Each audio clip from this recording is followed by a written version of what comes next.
Hey, what's going on, everybody? Here's your boy Edelgado coming at you live here on a Sunday night. Hope you guys are all doing all right. Hope you guys had a phenomenal weekend. I don't know what to make of the weekend, to be perfectly honest with you. It was all right. I mean, I'm not going to complain. I had to work today, but money don't make itself, and that's the truth. So, speaking about money and making itself or not making itself, I find it fascinating on social media that there's a particular narrative as it's related to COVID 19. There is this narrative that you have to believe exactly what's being pushed by the World Health Organization, the CDC, or whatever the popular wisdom of the day is.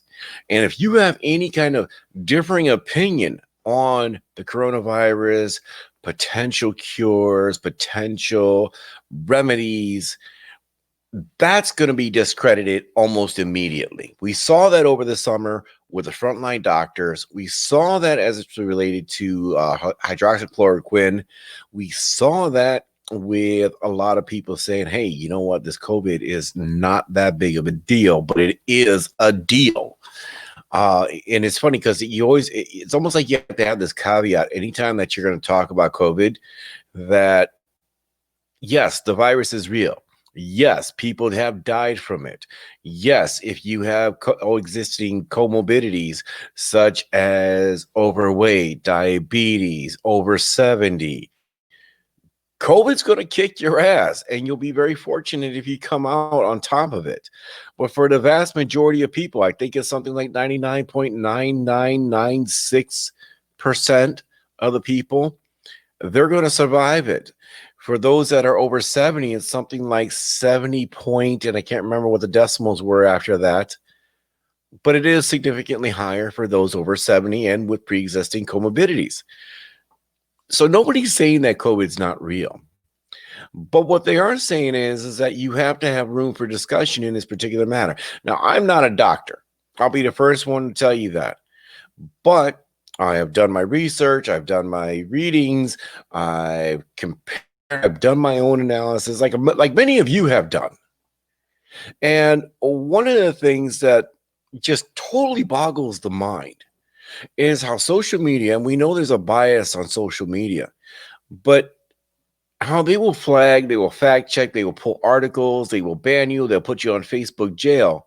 But yet we can get individuals like Bill Gates. Now, this is a high school dropout. He can go ahead and make commentary about COVID, and we're supposed to take it as the gospel. He can go ahead and talk about pharmaceuticals, but yet somehow Bill Gates has credibility as it relates to anything medicinally. Now, here's a man who, not to take away from any of his accomplishments, he built Microsoft from his garage. He literally made it to the point where you have to have Windows in your PCs if you're going to do any kind of operating. Yes, you can certainly use Linux. Yes, you can certainly use Mac.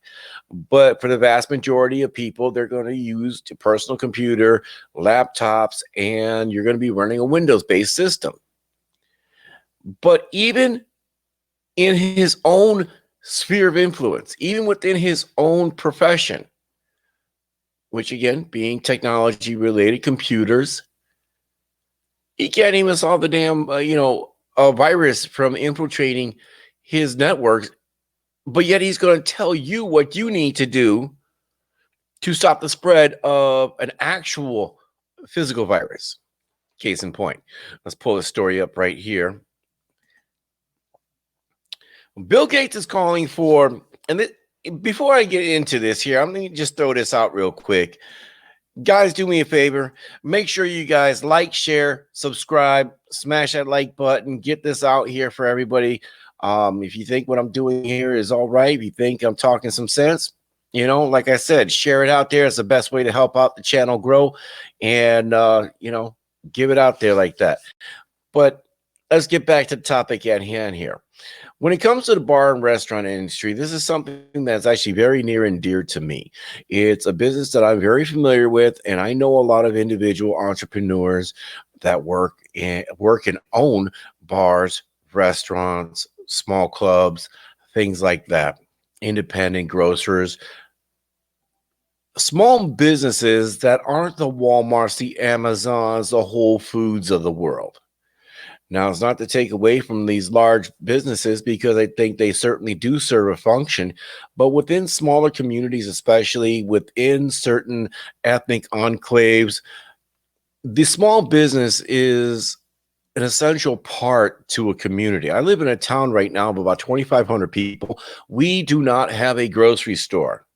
And I got to tell you, that is something that is detrimental to the town that I live in because for some folks here, when they had a grocery store, they never left town. They would do all their business here in town, go home, do their thing. Now it's a big inconvenience because I live in such a rural area that to go to any one town in any direction, you're looking at about 20 to 30 minutes out of the way. For a lot of people, they're uncomfortable with this. Doesn't bother me any, but that's me, and I'm not the norm. These small businesses, when you take a look at a town like mine of about 2,500 people, you can extrapolate this all throughout the nation. And there are many towns that are like this. And when you look at it overall nationally, it is small businesses that create well over 50% of the jobs here in America. So we're talking bars, restaurants, supper clubs, independent liquor stores, independent grocery stores, convenience stores. These are things that literally run the economy. When we talk about what is the backbone of the economy, it is small business alone. Bill Gates is over here talking about he thinks that bars and restaurants should be closed for the next 4 to 6 months. Now, question number one that comes to mind is why 4 to 6 months? It just seems like such an arbitrary number to me. But more importantly, I've seen this, and I would assume you guys have seen this too, that throughout the entirety of the summer, since the lockdowns began to lift back in May going forward, we have seen this push by Democrat governors, mayors, other politicians to demonize and vilify bars and restaurants, saying these were the spots where the super spreaders were. This is where all the COVID was happening, and we got to do something about it. We got to close down these bars. We got to limit their capacity, 25%, 50%, go in all these phases. You know, you got places like New York where they're saying dine outside only. You got that individual down in California, and I cannot remember exactly where, but this young lady, she had her business. She had all her outdoor dining. She had all of that going on, and she was not allowed to open her business. Meanwhile, less than 50 yards away from her establishment, there was a movie set that was able to have everything out there. Full spread. They had big old tents. It was outdoor dining, but she couldn't run her business. How does that make any sense? You take a look during all these lockdowns, you had the small independent stores that were forced to close. You had these, there was even liquor stores, depending on your states, that were required to close, which I was just baffled by because number one, why would you close a liquor store? On top of a pandemic, you want to have to deal with a number of alcoholics that are going to go through detox? That just doesn't seem like a winning scenario. But we can go ahead and close small businesses, small restaurants, but we can go ahead and continue to let the Amazons of the world, the Walmarts of the world stay open. And yeah, they can go ahead and have somebody stationed out there and say, well, you know, we're only going to let so many people in, but everybody's still pretty much elbow to elbow. Nobody's really social distancing. Nobody's really paying attention to the rules when you go to these big box stores. And of course, Amazon, well, they're just making money hand over fist. I kind of wish I had invested in Amazon a couple years ago because I'd be a baller right about now. But that doesn't change the fact that Bill Gates is over here, and he had this conversation, I believe it was earlier with Jake Tapper earlier today. And he's making this comment that, we need to shut down bars and restaurants for the next 4 to 6 months. So my question is why? Why the bars and restaurants? Why not the Walmarts of the world? Why not the big chain grocery stores of the world? I mean, if ever there's a super spreader, and I'm in grocery stores every single day, And I'm in not just one or two, but a number of them on a daily basis. And I see people going through there, and yeah, they might be wearing their mask, but nobody's really distancing themselves from one another. Nobody's really paranoid. So these big stores can be open. Why can't the bars? Why can't the restaurants? Oh, I know. You're not wearing a mask when you're in a bar and restaurant. I understand. And that was another thing that kind of perplexed me too, because when you looked at this, why is it that you wear a mask when you go into the restaurant, but the moment you sit down at a table, now all of a sudden you're good. You can take the mask off and eat. I got to pull up another story here because this is actually there's just like a bunch of stories going on here, and it's almost it's too important not to go into.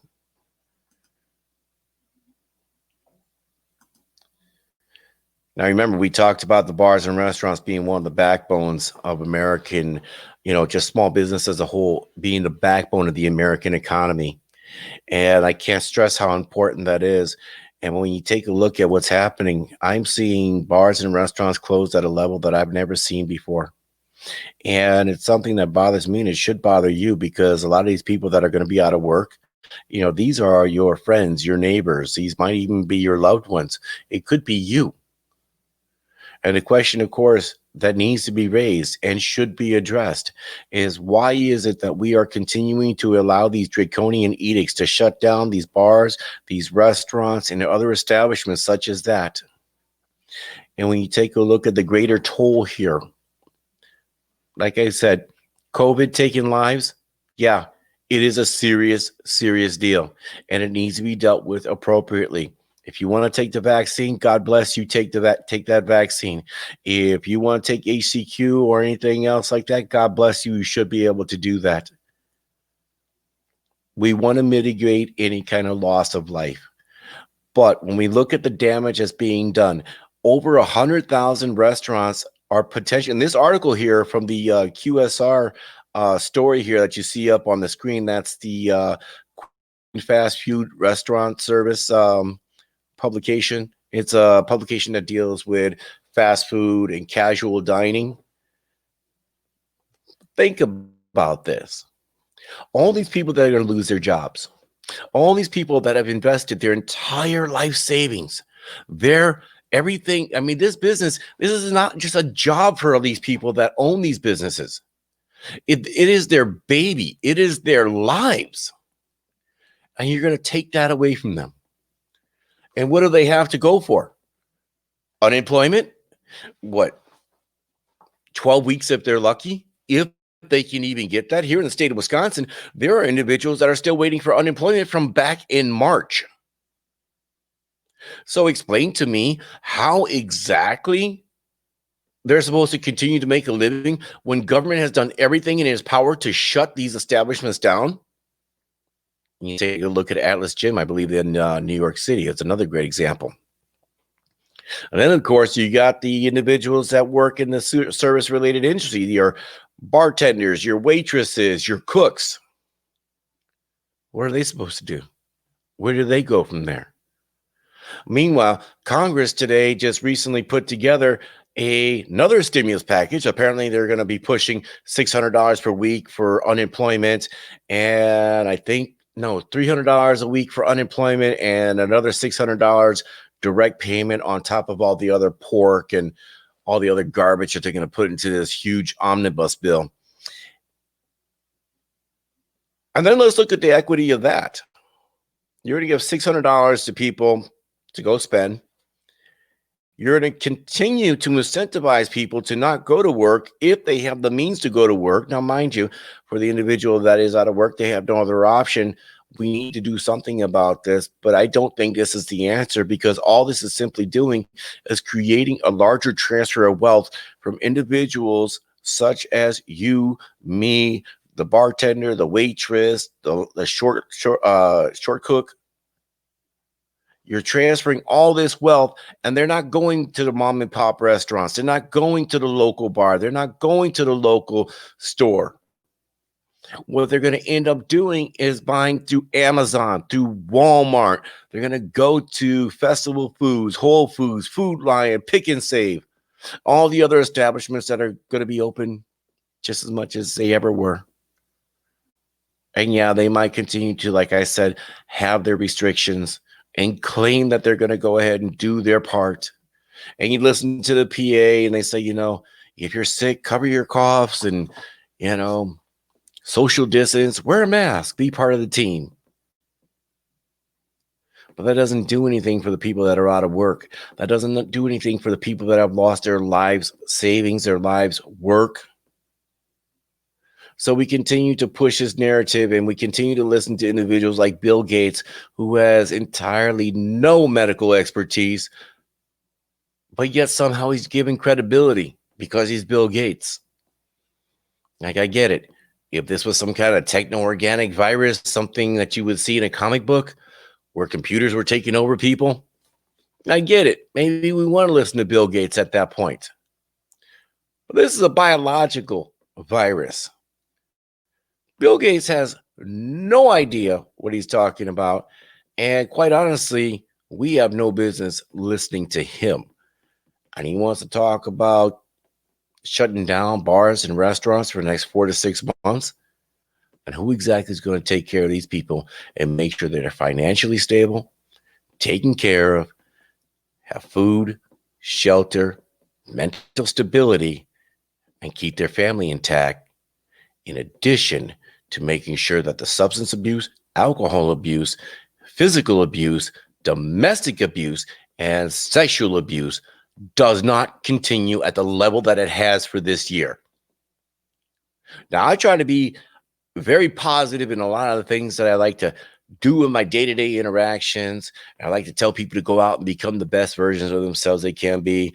I did a podcast earlier this morning where I was talking about, how you choose to react to things is key to making your day better than it was the day before. And I maintain that to be true to this day. But we need to keep this in mind as well. Considering everything that's gone on this year in 2020, from the riots to the closure of businesses, to the destruction of property, to the loss of life, to the ineptitude of the local and state government levels, the numbers of people that have taken their own lives, that are dealing with mental health crises and are using different things to cope, 2020 is going to be looked back as a year, not so much for COVID, but it's going to be looked back on as a year where